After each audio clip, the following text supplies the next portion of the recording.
Bonjour à tous et bienvenue pour un nouveau podcast qui est destiné à vous aider à apprendre le français grâce à l'actualité. Aujourd'hui, l'actualité, c'est la suivante. Regardez, la question du jour, peut-on vraiment interdire les téléphones portables dans les spectacles? Alors, afin de pouvoir répondre à cette question, voici tout ce que l'on va voir aujourd'hui. Tout d'abord, un résumé de l'article, puis les solutions au problème qui est présenté, celui des portables dans les spectacles. Ensuite, on va voir un paradoxe de ce problème, puis une citation d'une personne qui parle dans l'article, avant de voir les expressions utiles idiomatiques au niveau B2 C1. Puis je vous donnerai mon opinion personnelle avant de terminer par votre réaction. Je vous inviterai à répondre à la même question dans les commentaires de ce podcast. Alors regardons tout d'abord un petit résumé de l'article que j'ai trouvé sur 20minutes.fr. Vous avez le lien de l'article dans la description de cette vidéo. L'article aborde le débat croissant sur l'usage des smartphones pendant les concerts, pièces de théâtre et autres spectacles vivants. Face aux nuisances, écrans allumés qui éblouissent, enregistrements illégaux, manque d'attention du public, de plus en plus d'artistes et de salles tentent d'imposer des restrictions. Alors le débat croissant, c'est donc le débat qui devient de plus en plus important. La croissance, ça augmente, c'est un débat, une thématique dont on parle de plus en plus. Les spectacles vivants, c'est donc avec des personnes vivantes sur scène, hein, donc concerts, pièces de théâtre, monologues, humour, etc., etc.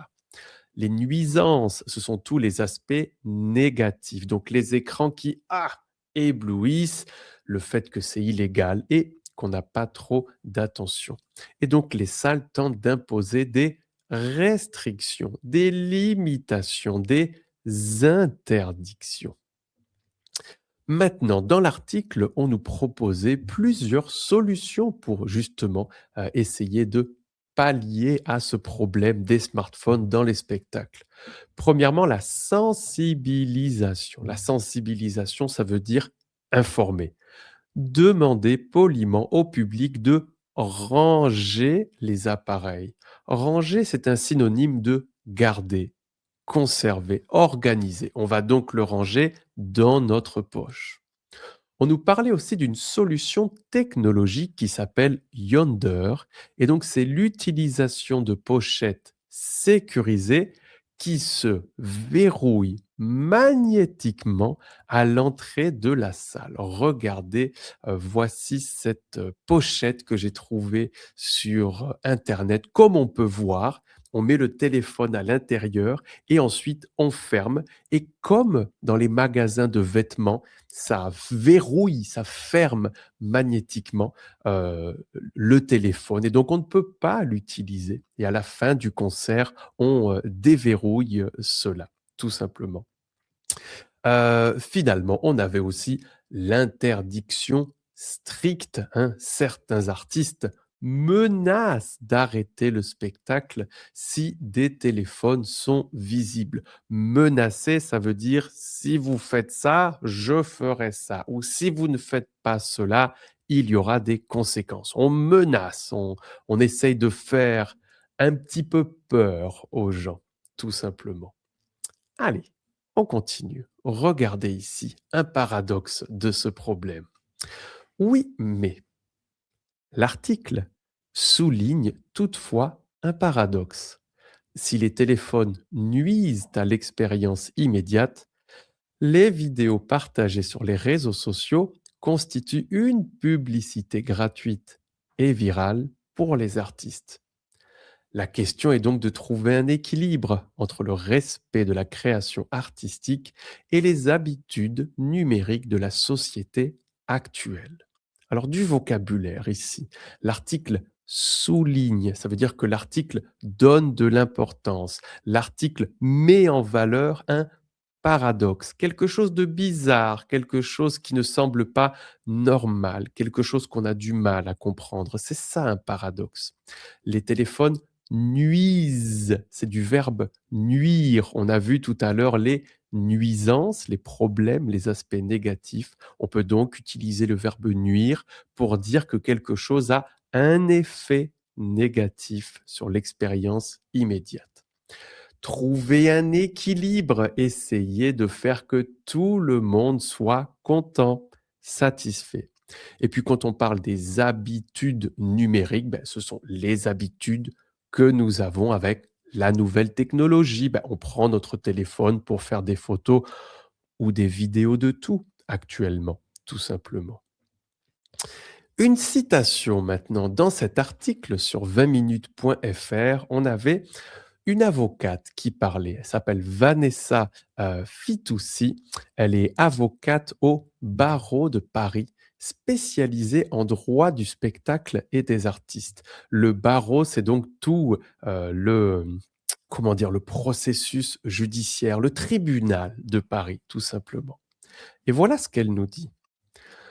L'utilisation peut être limitée par le règlement intérieur de la salle ou par les conditions générales de vente du billet.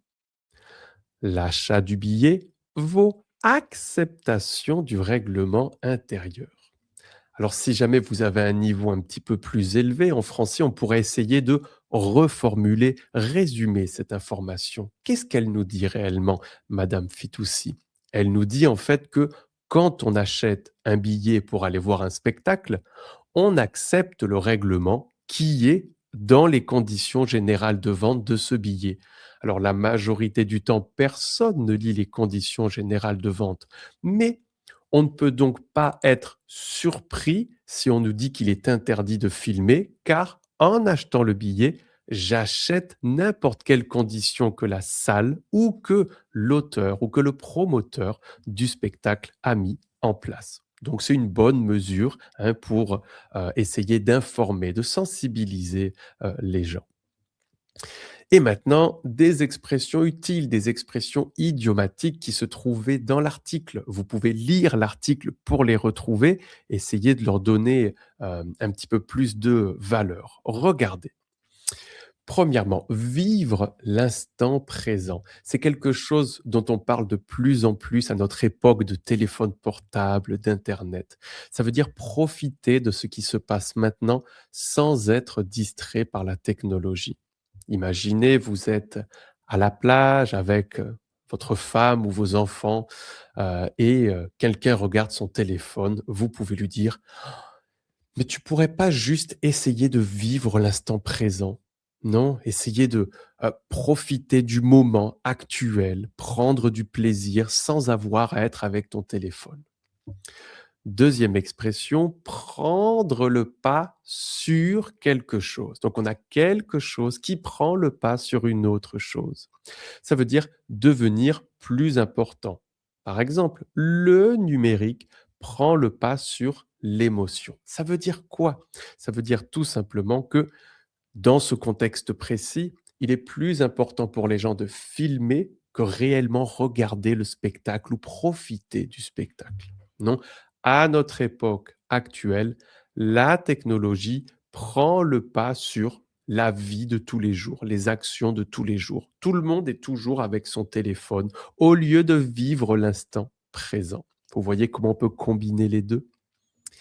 Troisième expression, c'est une expression que j'adore, être monnaie courante. Ça veut dire être quelque chose de fréquent, très fréquent, même habituel.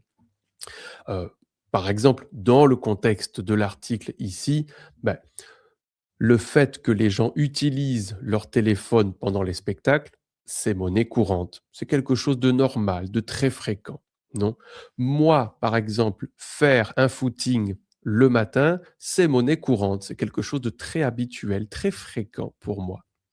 Et finalement, une expression très intéressante, une arme à double tranchant. Imaginez une épée ou un couteau qui couperait d'un côté Et de l'autre côté, il y a un double tranchant. Des 2 côtés, ça peut couper quelque chose. Et ça signifie quelque chose qui a des avantages, mais aussi des inconvénients.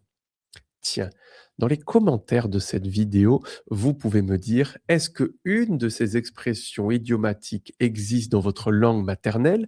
Et comment est-ce qu'on la dit dans votre langue maternelle? Est-ce que c'est la traduction du français ou on utilise d'autres mots pour exprimer la même idée? Alors ici, pour la mettre en contexte, on pourrait donc dire le téléphone portable est une arme à double tranchant pour les artistes. Pourquoi? Parce qu'il y a un avantage, on partage des vidéos de l'article sur les réseaux sociaux, donc c'est positif, mais réellement, on vole, la propriété intellectuelle de l'artiste sans lui demander son avis. Il y a donc un côté négatif et un côté positif. C'est une arme à double tranchant. La question maintenant à laquelle j'aimerais répondre et à laquelle je vous invite ensuite à répondre dans les commentaires.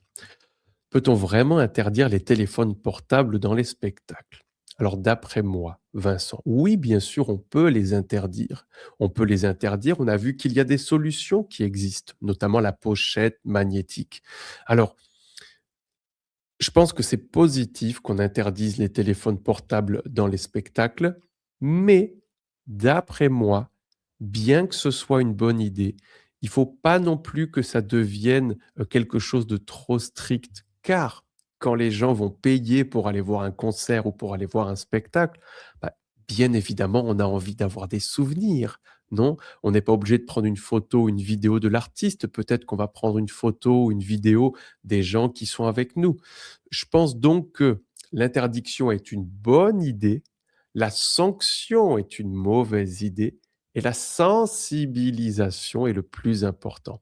Informer les gens que, si possible, peut-être que vous pouvez prendre des vidéos, mais peut-être pas les partager ensuite sur les réseaux sociaux où vous pouvez utiliser votre téléphone portable, mais éviter de le faire pendant toute la durée du spectacle, car on est quand même ici pour profiter de l'instant présent.